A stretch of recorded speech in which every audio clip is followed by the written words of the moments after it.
મિત્રો આપણે છેલ્લા તાસમાં ઉત્પાદનના 4 સાધનોનો પરિચય મેળવ્યો. એમાં આપણે જમીન, મૂડી, શ્રમ આ 3 વિષય સમજ્યા. નિયોજકનો મુદ્દો બાકી છે. તો ઉત્પાદનના મૂળભૂત 4 સાધનો જમીન અને શ્રમ બંને કુદરતી સાધન છે. બાકી મૂડી એ માનવીનું ઉત્પાદન થયેલું સાધન છે. તો માનવ દ્વારા ઉત્પાદિત સાધન એ મૂડી છે. તો આપણે છેલ્લે એ મૂડીનો અભ્યાસ કર્યો હતો. તો મૂડી આધુનિક ઉત્પાદન પ્રક્રિયામાં અગત્યનું સાધન ગણાય. શા માટે ભાઈ?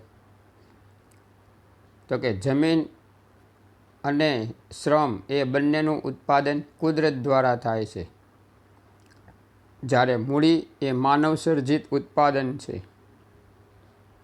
મૂડીની ખાસિયત એ પણ છે કે જે ઉત્પાદનનું ઉત્પાદિત થયેલું સાધન એટલે આપણા દ્વારા ઉત્પાદન થયેલું સાધન છે, અને વળી પાછું એ જ સાધન એ ઉત્પાદન પ્રક્રિયામાં પણ કામ લાગે. માનો કે આપણે બુક બાઇન્ડિંગ, પ્રિન્ટિંગ મશીનો છે, બરાબર? તો એ બધાનું આપણે શું કરીએ છીએ? ઉત્પાદન પહેલાં એના માટેના પ્રિન્ટિંગ માટેના, બુક બાઇન્ડિંગ માટેના આ બધા યંત્રો બનાવવામાં આવે આપણા દ્વારા, અને ત્યાર પછી આપણે એને ઉત્પાદન પ્રક્રિયામાં લઈએ છીએ. તો એના દ્વારા આપણને પછી બુક બાઇન્ડિંગ કરી શકાય, એ પ્રક્રિયામાં મદદરૂપ બની શકે. પ્રિન્ટિંગ મશીન છે, આપણે છાપકામમાં ઉપયોગમાં લઈ શકીએ છીએ. તો આ રીતે આવા સાધનો પહેલાં આપણા દ્વારા ઉત્પાદન થાય અને ત્યાર પછી આપણે એને ઉત્પાદન પ્રક્રિયામાં પણ લઈ શકીએ છીએ. એટલે આપણે મૂડીને ઉત્પાદનનું ઉત્પાદિત સાધન કહેવામાં આવે છે, બરાબર? ટ્રેક્ટર આપણને આમાં ઉદાહરણ આપ્યું કે ભાઈ ટ્રેક્ટરનું આપણે પહેલાં ઉત્પાદન કરીએ છીએ, કારખાનામાં એને બનાવવામાં આવે, તૈયાર કરવામાં આવે, અને ત્યાર પછી એ ટ્રેક્ટર આપણને ખેતીમાં ઉપયોગમાં લેવામાં આવે છે, બરાબર? ખેતીમાં ઉપયોગી બને છે.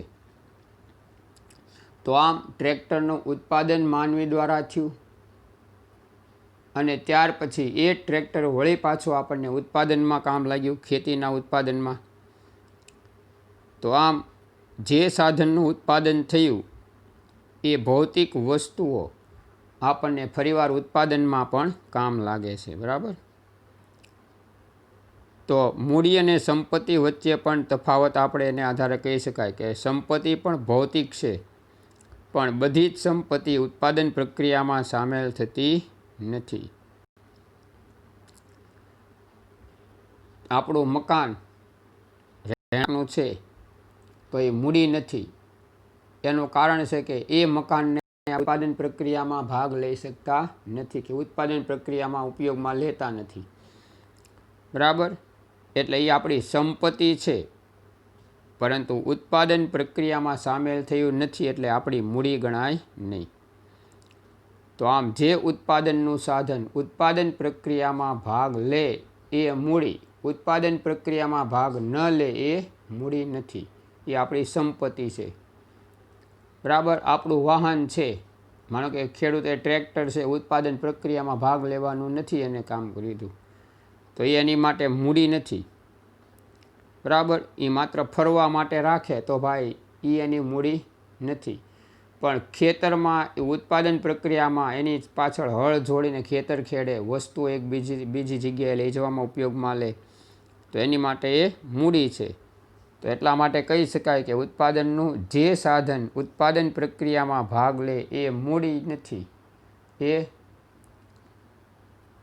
મૂડી ગણશે. પણ જે ઉત્પાદનનું સાધન ઉત્પાદન પ્રક્રિયામાં ભાગ લેતું નથી એ માત્ર સંપત્તિ છે, એ મૂડી ગણાય નહીં. તો આ રીતે મૂડી અને સંપત્તિ વચ્ચેનો તફાવત આપણે જોયો. બે ભૌતિક વસ્તુ છે મૂડી અને સંપત્તિ. ચલણી નાણું, ચલણી સિક્કા, યંત્રો, સાધનો, ઓજારો ભૌતિક સંપત્તિ છે, કારણ કે બંને દેખાય છે, બંને હેરવી ફેરવી શકાય છે, એટલે બંને સંપત્તિ છે. પણ સંપત્તિનો ઉપયોગ આપણે અંગત વપરાશ માટે કરીએ છીએ, ઉત્પાદન માટે કરતા નથી. ચલણી નાણાંનો ઉપયોગ આપણે કારખાનું ખરીદવા માટે કર્યો, યંત્રો ખરીદવા માટે કર્યો તો એ આપણી મૂડી. પણ આપણા ઘર વપરાશ માટે કર્યો, મોજશોખની વસ્તુઓ ખરીદવા માટે કર્યો તો એ મૂડી નથી, તો એ સંપત્તિ થઈ. બરાબર. એમ મોટર કાર છે એ આપણી સંપત્તિ છે, મૂડી નથી. પણ આપણે જોઈએ છીએ ટ્રક છે, બરાબર, બીજા અત્યારે વાહનો નાના નીકળ્યા છે, તો એ બધા ટેમ્પો ને એ બધા તો એ આપણી મૂડી, કારણ કે ઉત્પાદન કાર્યમાં ભાગ લે છે, એટલે એ મૂડી છે, એ સંપત્તિ નથી. બરાબર. તો આમ એને આધારે આપણે કહી શકીએ કે બધી સંપત્તિ એ મૂડી હોતી નથી, કારણ કે ઉત્પાદન પ્રક્રિયામાં ભાગ લેતી નથી, એટલે એ મૂડી ગણાય નહીં. બરાબર. તો એના લક્ષણો પણ આપણે જોઈ ગયા હતા. ઉત્પાદનનું માનવ સર્જિત સાધન. શા માટે ભાઈ? તો કે માનવ દ્વારા એનું ઉત્પાદન થાય છે, એટલે ઉત્પાદનનું કેવું સાધન છું? તો કે માનવ સર્જિત સાધન ગણવામાં આવે છે.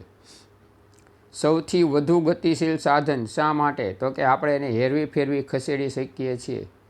બરાબર. એટલે સૌથી વધુ ગતિશીલ સાધન. વિદેશમાંથી આપણે જો યુદ્ધ વિમાનો લાવીએ, યુદ્ધ ટેન્કો લાવીએ, અહીંથી આપણે બીજા દેશને વેચીએ તો એ સૌથી વધુ ગતિશીલ છે, હેરવી ફેરવી શકાય છે. બરાબર. અછત ધરાવતું સાધન. હંમેશા આવા સાધનોની અછત હોય છે. બરાબર. આપણે અહીંયા યુદ્ધ વિમાનોની, યુદ્ધ ટેન્કોની અછત છે, એટલે કાં આપણે ઉત્પાદન કરવું પડે, કાં વિદેશમાંથી એને આયાત કરવા પડશે. તો એ કેવા છે? તો કે એ અછત ધરાવતા સાધનો છે. પછી મૂડીનું વળતર તે વ્યાજ છે. મૂડી ઉપર આપણે જે વળતર ચૂકવીએ, માનો કે બેંકમાંથી લોન લીધી, તો એની ઉપર આપણે જે વળતર ચૂકવશું એ વ્યાજ તરીકે ઓળખાય છે. બરાબર.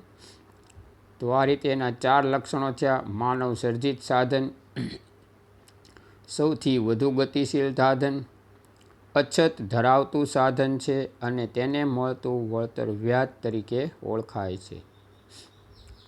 ત્યાર પછી ચોથું મહત્વનું લક્ષણ છે નિયોજક. ઉત્પાદનના સાધનોનું સંયોજન. સંયોજન કરનાર એટલે એકત્રિત કરનાર, ભેગા કરનાર, એ વ્યક્તિ નિયોજક છે. ઉત્પાદનના અન્ય 3 સાધનો, જમીન, મૂડી અને શ્રમ, આ ત્રણેયનું એકત્રીકરણ કરવાનું, સંયોજન કરવાનું કામ એ નિયોજક દ્વારા થાય. એટલે આપણે એને ઉત્પાદનનું મહત્વનું સાધન કીધું, કારણ કે નિયોજક ન હોય તો ઉત્પાદન જગત આવી શકે નહીં. એટલે જ તમારે આગળ એની માટેના વિધાનો આવશે ઘણાય, કે ભાઈ નિયોજક એ ઉત્પાદન જગતનો ફરિશ્તા કહેવામાં આવશે, બીએમાં આવશે. બરાબર મિત્રો, એ ધ્યાન રાખવાનું, કારણ કે ઉત્પાદન પ્રક્રિયા હાથ ધરવામાં, જુદા જુદા જોખમો ઉઠાવવામાં, નફો કે નુકસાન એનું વળતર છે. બરાબર. તો જોખમ શું ઉઠાવે? નુકસાન થાય અને નફો પણ થાય. તો જોખમમાં નુકસાની એનું જોખમ છે. બરાબર. વળતર અનિશ્ચિત છે, વધુ નફો થાય, ઓછો નફો થાય, ન પણ થાય. બરાબર. એટલે આ બધી બાબતોમાં એ જોખમ ઉઠાવે છે, અને છતાં ઉત્પાદન પ્રક્રિયા હાથ ધરે છે. તો આ રીતે આપણે એને કહી શકાય કે ભાઈ નિયોજક એટલે ઉત્પાદનના સાધનોનું સંયોજન કરનાર વ્યક્તિ. વ્યવસ્થાપક અને નિયોજક વચ્ચે તફાવત છે, કારણ કે વ્યવસ્થાપક એ નિયોજક નથી. નિયોજક દ્વારા નિમેલ વ્યક્તિ છે, જે વેતન પ્રાપ્ત કર્મચારી છે, એને વેતન ચૂકવવામાં આવે છે, અને જે ઉત્પાદનના સાધનોની વ્યવસ્થા કરવામાં નિયોજકને મદદરૂપ બને છે.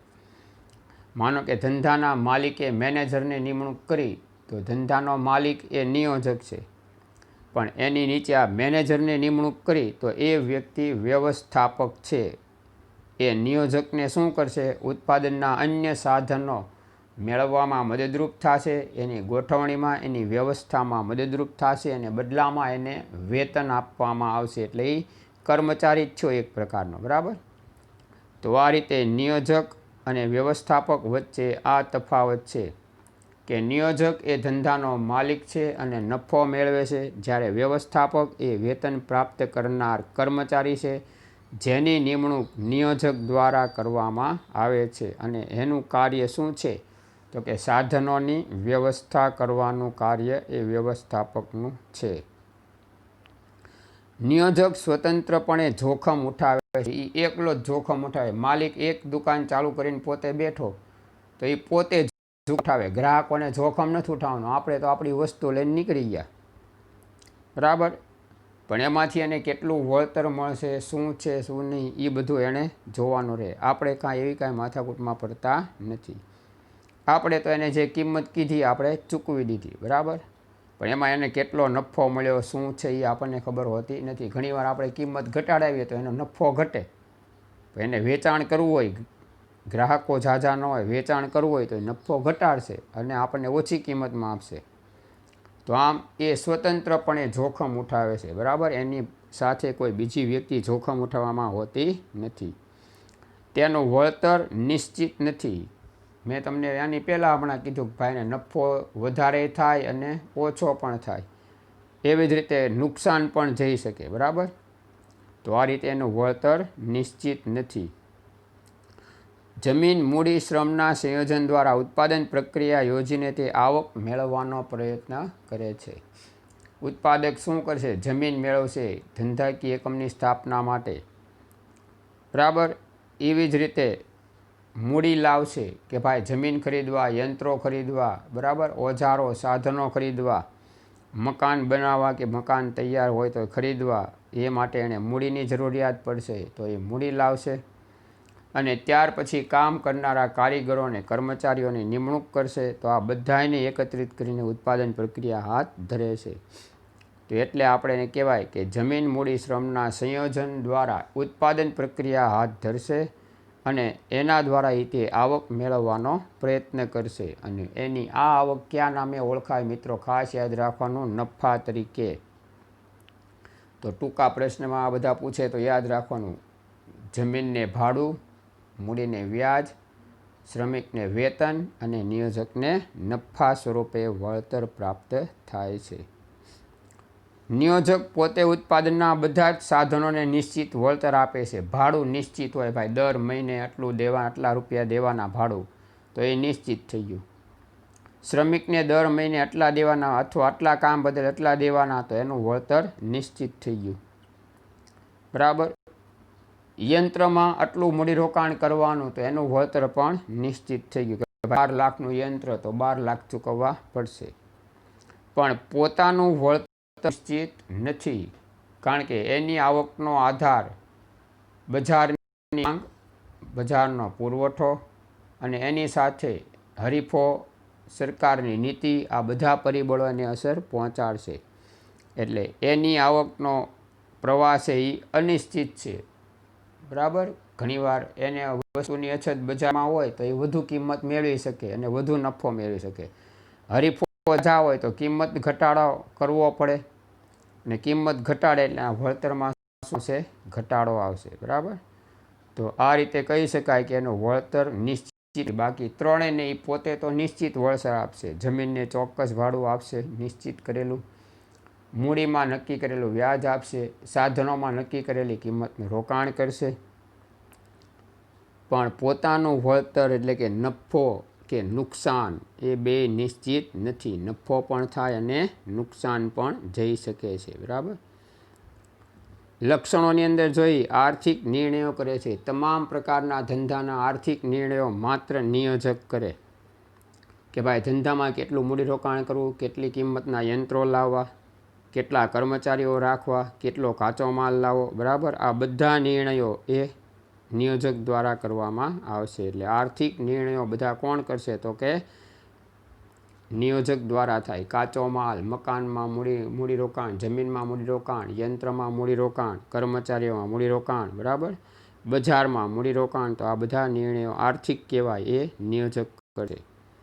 તે જોખમ ઉઠાવે છે. ધંધો સ્થાપાય એટલે જોખમ તો ઉઠાવવું જ પડે. શરૂઆતમાં નફો મળે ન મળે, પછી ધીમે ધીમે નફો વધે, કેટલીક વાર હરીફોને કારણે, મંદીને કારણે નફો ઘટે, અથવા કોઈ વાર નુકસાન પણ વસ્તુમાં તૂટફૂટ થઈ, કુદરતી વાતાવરણને કારણે, પરિબળોને કારણે પણ નુકસાન જાય, પૂર, ધરતીકંપ, વાવાઝોડું, આ બધાને કારણે પણ એની કેટલીક વાર જોખમ ઉઠાવવું પડે છે, બરાબર. ધરતીકંપને કારણે કોઈ વસ્તુઓ તૂટી ફૂટી ગઈ તો હવે એની જવાબદારી પોતાની છે, એને કોઈને વેચ્યું તો નથી, તો આવા જોખમ પણ ઉઠાવવા પડે. ચોમાસામાં ગોદામોમાં પાણી ભરાઈ જાય, વસ્તુ બગડી જાય, પલળી જાય, તો એ પણ એ જોખમ ઉઠાવશે. નિયોજન શક્તિ એ ગુણ છે. સાહસ કરવું, આગળનું વિચારવું, નવા નવા સંશોધનો કરવો, તો એ બધી બાબતો નિયોજક દ્વારા થાય. એટલે નિયોજન શક્તિને શું ગણવામાં આવે તો કે એક પ્રકારનો એ ગુણ છે, જેનામાં સાહસ વૃત્તિ છે, આગળ વધવાની વૃત્તિ છે, બરાબર, જોખમ ઉઠાવવાની વૃત્તિ છે, સંશોધન વૃત્તિ છે. એવા વ્યક્તિ જ નિયોજક તરીકે આગળ આવી શકશે. બાકીના બધા કોઈ નિયોજક તરીકે આગળ આવશે નહીં. એટલે નિયોજન શક્તિ એ એક ગુણ માનવામાં આવે છે. તેને મળતા વળતરને નફો કહેવાય. હમણાં આપણે આગળ જોયું કે નિયોજકને નફો મળે છે. વસ્તુની કિંમત અને વેચાણ કિંમત વચ્ચેનો જે તફાવત એને પ્રાપ્ત થાય એ એનો નફો. વસ્તુ 100 રૂપિયાની ઉત્પાદન ખર્ચવાળી તૈયાર થઈ અને એ વ્યક્તિ 150 રૂપિયા વસ્તુ વેચે તો 50 રૂપિયા એનો નફો. તો વેચાણ કિંમત અને વસ્તુની મૂળ કિંમત વચ્ચેનો જે તફાવત એને પ્રાપ્ત થાય વળતર સ્વરૂપે એનો નફો છે. તો ઉત્પાદક બધા ખર્ચાઓને સામેલ કરીએ અને પછી એમાં પોતાનું વળતર ઉમેરે અને પછી વસ્તુનું વેચાણ કરે એટલે એને પણ વળતર મળી રહે, એટલે કહેવાય એને નફો પ્રાપ્ત થાય છે.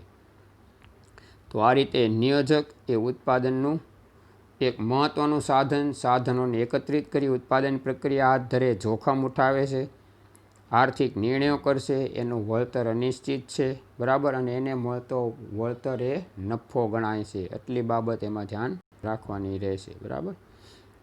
સારું, હવે જોઈએ વ્યાપાર ચક્ર. વ્યાપાર ચક્ર એટલે વ્યાપારની અંદર જે કાંઈ પરિસ્થિતિ ઊભી થાય એ લાંબા ગાળાની, ટૂંકા ગાળાની વારંવાર આવતી પરિસ્થિતિઓ હોય છે, એને વ્યાપાર ચક્ર તરીકે ઓળખવામાં આવશે. માનવ જીવનની જેમ અર્થતંત્રમાં પણ ચક્રાકાર પરિવર્તનો આવ્યા કરે છે. અત્યારે જો મંદીનો માહોલ, લોકડાઉન હતું કોરોનાને કારણે, તો મંદીનો માહોલ હતો, બધું બંધ હતું. હવે ધીમે ધીમે ચાલુ થયું તો અર્થતંત્ર મંદીમાં છે, ધીમે ધીમે એ મંદીમાંથી પાછું બહાર આવી જશે, બરાબર. તો આ ટૂંકા ગાળાનું પરિવર્તન હતું, બરાબર. તો આને કહેવાય ચક્રાકીય પ્રવાહ કહેવામાં આવશે, વ્યાપાર ચક્રનો. અર્થતંત્રમાં આવતી અસમતુલાઓ, ઉથલ પાથલો, પરિવર્તન, એને આપણે નીચેના 4 પ્રકારે વહેંચ્યા છે. પહેલું, આકસ્મિક આર્થિક પરિવર્તનો. અર્થતંત્રમાં અકસ્માતે જ અણધાર્યા પરિવર્તનો આવી શકે. માનો કે હમણાં તમે જો બિહારમાં ની બાજુ વાવાઝોડું, પૂર, ધરતીકંપ, વીજળી પડવી, એવા અનેક પ્રકારના કિસ્સાઓ બની રહ્યા છે. તો એક બાજુ કોરોના નામના રોગને કારણે પણ લોકોને અનેક પ્રકારની મુશ્કેલીઓ વેઠવી પડે છે.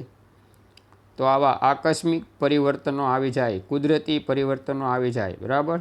તો એને કારણે અર્થતંત્રમાં મોટી ઉથલ પાથલ. આપણે માર્ચમાં લોકડાઉન આવી ગયું તો ધંધા ઓચિંતા બંધ થઈ ગયા, વેપાર રોજગાર આકસ્મિક રીતે ઠપ થઈ ગયા, બરાબર. એટલે એની આવક બંધ થઈ ગઈ આ લોકોની બિચારાની, બરાબર. એવી રીતે કારીગરોની આવક બંધ થઈ ગઈ, એની હારે જોડાયેલા તમામ વ્યક્તિઓની આવક બંધ થઈ ગઈ. તો આને કેવું પરિવર્તન કહેવાય તો કે આકસ્મિક આર્થિક પરિવર્તન કહેવામાં આવે છે. આવી પરિસ્થિતિ એટલે કે આવી ઉથલ પાથલ એ લાંબા ગાળાની અસરો ઉપજાવે છે. હવે અર્થતંત્રને પાટે ચડતા ઘણો સમય લાગશે, કારણ કે હજી તો કારીગરો ધીમે ધીમે પોતાના દેશમાંથી આવી રહ્યા છે, બરાબર. હવે એ લોકો આવે, ઉત્પાદન શરૂ થાય, ઉત્પાદન બજારમાં મુકાય, લોકોની પાસે પૈસા આવે, પછી ખરીદે ત્યાર પછી આ લોકોના નાણાં એટલે કે ઉત્પાદકોના નાણાં છૂટા થાય. વસ્તુ તો બજારમાં વેચવા માટે મુકાઈ જાય તૈયાર થઈને, પણ લોકો પાસે નાની હોય ત્યાં સુધી ખરીદશે નહીં. તો આ રીતે આપણે કહી રહ્યા કે ભાઈ આ ઉથલ લાંબા ગાળાની અસરો સર્જે. મંદીની અસર છે, હવે એને નીકળતા ઘણો સમય લાગશે, બરાબર. તો આને આકસ્મિક આર્થિક પરિવર્તન કહી શકાય. આકસ્મિક પરિવર્તનો ઘણીવાર અર્થતંત્રના કોઈ એક ભાગ કે પ્રદેશ પૂરતા પણ મર્યાદિત હોઈ શકે. દાત ખેતી, ઉદ્યોગ અને ઉદ્યોગ ક્ષેત્ર. હવે ખેતીની અંદર અમુક રાજ્યોમાં વરસાદ પડ્યો હોય તો ત્યાં પુષ્કળ પાક થાય, અને અમુક રાજ્યોમાં વરસાદ પડતો ન હોય તો ત્યાં પાક થતા નથી. તો જ્યાં પાક નથી થયા ત્યાં લાંબા ગાળાની અસર રહે, કારણ કે પછી બીજા ચોમાસું આવે ત્યારે ખેતીના પાક અમુક લઈ શકાય, બાકી બધા પાક લઈ શકાતા નથી. તો એક ભાગમાં સારી ખેતી થઈ, બીજા ભાગમાં સારી ખેતી થઈ નહીં. જ્યાં વરસાદ પડ્યો ત્યાં ખેતીનો સારો લાભ મળ્યો, પણ વરસાદ નથી પડ્યો ત્યાં ખેતીનો સારો લાભ મળી શક્યો નથી. તો આવા પરિવર્તનો એક ભાગમાં સારા હોય, એક ભાગમાં ખરાબ પણ હોઈ શકે. ઉદ્યોગમાં એવું છે કે ભાઈ જ્યાં આજે કામદારો નથી મળતા ત્યાં એ લોકોનું ઉત્પાદન ધીમી ગતિ છે, ને કામદારો જ્યાં ઝડપથી મળે છે, કાચો માલ સારો ઝડપથી મળે છે, ત્યાં ઉત્પાદન ઝડપી છે. બરાબર. તો આમ અર્થતંત્રમાં કોઈ એક ભાગમાં કે એક પ્રદેશમાં આવા ઉથલ પાથલો કે અસરો જોવા મળે, અમુક ભાગમાં જોવા ન પણ મળે. બરાબર. ત્યાર પછી બીજું, મોસમી આર્થિક પરિવર્તનો. અર્થતંત્રમાં ઋતુ આધારિત પરિવર્તનો આવે છે. શિયાળામાં, ઉનાળામાં, ચોમાસામાં બજારમાં જુદી જુદી વસ્તુઓની માંગ સર્જાય. બરાબર. એ મુજબ ઉત્પાદન રોજગારીમાં પણ પરિવર્તન આવે છે. જેમ કે દર વર્ષે મોસમી પરિવર્તનોનું એક ચક્ર ચાલ્યા કરે અને તેમાં સમયાંતરે પરિવર્તન આવ્યા કરે. હમણાં આપણે ત્યાં 2 વર્ષથી ચોમાસું સારું છે, નહીં તો આપણે ત્યાં ચોમાસું હોતું નહીં, વરસાદ જ ભાગ્યે પડે. તો એને કારણે ખેતીના પાક ઉપર એની પુષ્કળ અસર પડતી. બરાબર. તો એને મોસમી આર્થિક પરિવર્તન કહેવાય. અત્યારે તો આપણે ગયા વર્ષ કરતાં વધુ વરસાદ પડી ગયો. બરાબર. તો એને કહી શકાય કે આ મોસમી પરિવર્તન છે. તો એને કારણે ખેડૂતોને પાક વાવણીમાં મજા આવી, મોટા પાયા ઉપર આજે ઉત્પાદન આજે ગયા વખત કરતાં 2.5 ગણું વાવેતર થઈ ગયું છે. એને આરે ખેતી આરે જોડાયેલા અનેક લોકોને એમાં રોજગારી મળશે, અને પરિણામે બજારમાં પણ રોજગારી લોકોને મળતા માંગ વધશે. માંગ વધશે એટલે અર્થતંત્ર પાછું ઝડપથી ધબકતું થશે, બધી વસ્તુની માંગ વધે. બરાબર. તો આ રીતે આને મોસમી પરિવર્તન કહેવામાં આવ્યા છે, કે મોસમ અનુસાર આવતા પરિવર્તનો કહેવામાં આવ્યા. આને પછી દીર્ઘકાલીન આર્થિક પરિવર્તનો. અર્થતંત્રમાં કોઈ ચોક્કસ દિશામાં લાંબા સમય સુધી પરિવર્તનની પ્રક્રિયા ચાલે છે, તેને દીર્ઘકાલીન આર્થિક પરિવર્તન કહેવામાં આવે છે. કોઈપણ ગતિશીલ અર્થતંત્રમાં લાંબા ગાળાના પરિવર્તનો આવતા જ હોય છે, જે એક જ દિશામાં હોય છે. અહીંયા પરિવર્તનો ચક્રાકાર હોતા નથી. તો આપણા દેશની જ વાત કરીએ તો કે આપણા દેશમાં અત્યાર સુધીમાં કૃષિ ક્ષેત્રની અંદર અનેક સંશોધનો થયા. અત્યાર સુધી આપણે મોટા પાયા પર બહારથી વસ્તુની આયાત હતા, પણ ઔદ્યોગિક ક્રાંતિ આવી, હરિયાળી ક્રાંતિ આવી, નવા સાધનો, યંત્રો ખેતીમાં ઉત્પાદનમાં લાગ્યા. એને પરિણામે ખેત ઉત્પાદન સરળ અને ઝડપી બન્યું. ખાતર આધુનિક શોધાયા, એવી રીતે ચેક ડેમો બન્યા. બરાબર. સિંચાઈની સગવડો વધી. તો એને કારણે આપણા ખેત ઉત્પાદનમાં નિરંતર વધારો થતો જાય છે. કાપડે તમે જુઓ કેટલા સસ્તા મળવા માંડ્યા. બરાબર. કારણ કે કાપડનું ઉત્પાદન પણ એટલું વધ્યું હવે તો આ કેવું છે? દીર્ઘકાલીન આર્થિક પરિવર્તન છે. બરાબર. લાંબા સમય સુધી આપણને આ પરિવર્તન જોવા મળી રહ્યું છે. એકવાર મંદી, એકવાર તેજી એમાં હોતી નથી. કાપડનું ઉત્પાદન અવિરત ચાલે છે. બરાબર. લાંબા સમયથી એક ધાર્યું, એટલે આપણને કાપડ એટલું સસ્તું પ્રાપ્ત થયું છે. તો આ એક જ દિશામાં હોય છે. કૃષિ ક્ષેત્રમાં આવું ઉત્પાદન જોવા મળ્યું. બરાબર. એમાં ચક્રાકીય પરિવર્તન જોવા મળ્યું નથી. બરાબર. પછી ચક્રવાત આર્થિક પરિવર્તનો. એક સમયગાળા દરમિયાન ઉર્ધ્વગામી અને અધોગામી આર્થિક વલણો સર્જાય એ ચક્રીય આર્થિક પરિવર્તનો છે. ચડતી અને પડતી. બરાબર. ઘડીકમાં સારો સમયગાળો હોય, ઘડીકમાં ખરાબ સમયગાળો હોય, તો એને ચડતી પડતી જેવી પરિસ્થિતિ કહેવાય. વાહનોના ઉત્પાદનની અંદર એવી પ્રક્રિયા છે કે ભાઈ જ્યારે દેશમાં મંદીનું તંત્ર આવે ત્યારે વાહનોની માંગ ઘટી જાય છે, ઉત્પાદન ઘટાડવું પડે, અને ઘણીવાર અર્થતંત્રમાં તેજી હોય ત્યારે વાહનોની માંગ વધી જાય છે. બરાબર. તો આ ચક્રીય આર્થિક પરિવર્તનો છે. આવા પરિવર્તનો નિશ્ચિત ન હોવા છતાં ઓળખી શકાય તેવા હોય છે. હમણાં મેં કીધું લોકડાઉનમાં વાહનોની માંગ હાવ બંધ થઈ ગઈ, બરાબર. તો એને કારણે વાહનોનું ઉત્પાદન ઘટાડવું પડ્યું. ઘણી કંપનીઓ પોતાના એકમો બંધ કર્યા અમુક તો, બરાબર. તો એને કારણે ત્યાં મંદીની પરિસ્થિતિ ઉદ્ભવી. હવે જેમ જેમ લોકડાઉન ખુલ્યું, ઉદ્યોગો શરૂ થયા, એમ વાહનોની માંગમાં પાછો ધીમે ધીમે વધારો આવ્યો. તો આવા કેવા કહેવાય? એ ચક્રાકીય આર્થિક પરિવર્તનો છે, તેજી મંદી આધારિત હોય છે, બરાબર. તો આવી પરિસ્થિતિમાં જે પરિવર્તનો આવે ચક્રાકીય પ્રવાહ સ્વરૂપે હોય. વ્યાપાર ચક્રો આવા ચક્રીય પરિવર્તનો હોય છે, બરાબર. કારણ કે તેજી અર્થતંત્રમાં આવે, મંદી અર્થતંત્રમાં આવે, અને એને કારણે આપણે આવા પરિવર્તનોનો સામનો કરવો પડતો હોય છે. તો આપણે આની અંદર જોયું કે ભાઈ એના પરિવર્તનો ક્યાં ક્યાં આવ્યા? તો કે વ્યાપાર ચક્રમાં 4 પરિવર્તનો આવ્યા આપણે જોયું. પહેલું આર્થિક પરિવર્તનો, બરાબર. અકસ્માત કે આકસ્મિક રીતે આવતા પરિવર્તનો એ આકસ્મિક આર્થિક પરિવર્તનો છે, કુદરત આધારિત હોય મોટા ભાગે, તો એને આપણે આકસ્મિક આર્થિક પરિવર્તનો કીધા. મોસમી આર્થિક પરિવર્તનો એટલે કેવા? કે મોસમ અનુસાર, ઉનાળો, શિયાળો, ચોમાસું, આ ઋતુઓને કારણે ખેતીના પાકના ઉત્પાદનમાં, રોજગારીમાં, અર્થતંત્રની માંગમાં, બરાબર, એના પુરવઠામાં જે પરિવર્તનો સર્જાય તો એને કહેવામાં આવે મોસમી આર્થિક પરિવર્તનો, બરાબર. એ રોજગારીમાં પણ અસર કરશે. ત્યાર પછી દીર્ઘકાલીન આર્થિક પરિવર્તનો. આવા પરિવર્તનો મેં હમણાં કીધું કે લાંબા સમયગાળા સુધી રહેતા હોય છે. આપણે વાત થઈ ગઈ કે ભાઈ દેશમાં ઔદ્યોગિક ક્રાંતિ આવી, ખેતી ક્ષેત્રમાં હરિયાળી ક્રાંતિ આવી, તો એને કારણે ઉદ્યોગોમાં નવા યંત્રોની બધા શોધાયા. કૃષિ ક્ષેત્રમાં એવા યંત્રોનો કાચો માલ, ખાતર, બરાબર, એનો ઉપયોગ શરૂ થઈ ગયો.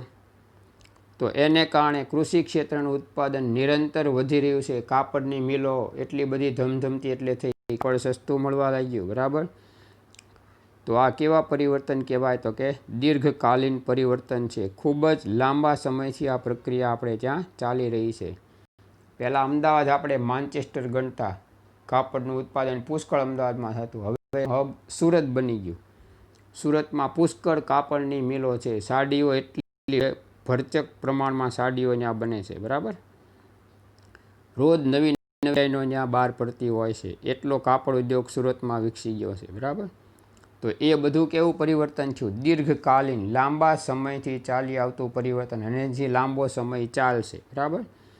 તો એને દીર્ઘકાલીન પરિવર્તન કહેવાય. આ એક જ દિશામાં છે. કૃષિ ક્ષેત્રમાં આવેલી આવી ક્રાંતિએ લાંબા સમય સુધીની માંગમાં વધારો કર્યો. તો એટલે આપણે એને કહેશું કે અહીંયા દીર્ઘકાલીન આર્થિક પરિવર્તન છે. એ ચક્રાકીય હોતું નથી, એટલે એમાં તેજી મંદીનો પ્રવાહ જોતો નથી, બરાબર. તો આને કહેવાય એ દીર્ઘકાલીન પરિવર્તન છે. ત્યાર પછી ચક્રવત આર્થિક પરિવર્તનો. અહીંયા તેજી મંદી અસર પહોંચાડે, બરાબર. અર્થતંત્રમાં તેજી આવે, મંદી આવે, તો એને કારણે ચક્રાકીય પ્રવાહની જેમ આવી પરિસ્થિતિ જોવા મળશે, બરાબર. ખેતી ક્ષેત્રમાં અમુક ભાગમાં એ જોવા મળે. માનો કે રાજસ્થાન છે, કચ્છનો પ્રદેશ છે, તો રણ પ્રદેશો છે, ત્યાં અમુક ભાગમાં વરસાદ કોઈ વાર હોય, કોઈ વાર નથી હોતો.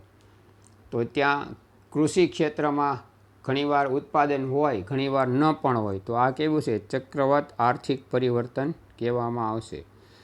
તો એને કારણે ત્યાં કેટલીક વાર મંદી અને તેજી બે વલણો જોવા મળશે. વરસાદ હોય તો તેજી, વરસાદ ન હોય તો મંદી. એટલે ચડતી પડતી, ઉર્ધ્વગામી અને અધોગામી એવા પરિવર્તનો આમાં જોવા મળશે. આવા પરિવર્તનો નિશ્ચિત ન હોવા છતાં તેને ઓળખી શકાય તેવા હોય છે. આમાં નિશ્ચિતતા ન હોય કૃષિ ક્ષેત્રમાં, બરાબર, કે ભાઈ વરસાદ આવ્યો તો પાક લઈ શકાણો કે નથી લઈ શકાણો એ નિશ્ચિત નથી. કારણ કે વરસાદ અત્યારે પડ્યો, પછી અમુક સમય પછી પાછો વરસાદ પાક ઉગ્યા પછી જરૂરિયાત હોય અને ન પડે તો એ પાક બળી જાય, બરાબર. અત્યારે તો આપણે બધા ખુશ થાય, એવો પાક પુષ્કળ વાવવામાં આવ્યો છે, આવું થયું તેવું થયું, બરાબર. પણ ફરીવાર પાછો એને નિશ્ચિત સમયે પાકને પિયત ન મળે તો એ પાક નિષ્ફળ જાય. તો ખેતીનું ચિત્ર અત્યારે જે છે એ આખું બદલાઈ જાય, કારણ કે સિંચાઈની સગવડનો પાકને પાણી ખાસ જોવે છે, બરાબર, ચોમાસા સિવાય પણ. તો આવી પરિસ્થિતિ એ નિશ્ચિત નથી, છતાં આપણે ઓળખી શકીએ કે ભાઈ પાક ભલે હોઈ ગયો પણ હવે જો વરસાદ થશે તો પાક શું થશે? નિષ્ફળ જશે, બરાબર. તો આ રીતે આપણે 4 પરિવર્તનો જોયા. પછીના પીરિયડમાં વધારે જોઈશું, બરાબર. આભાર.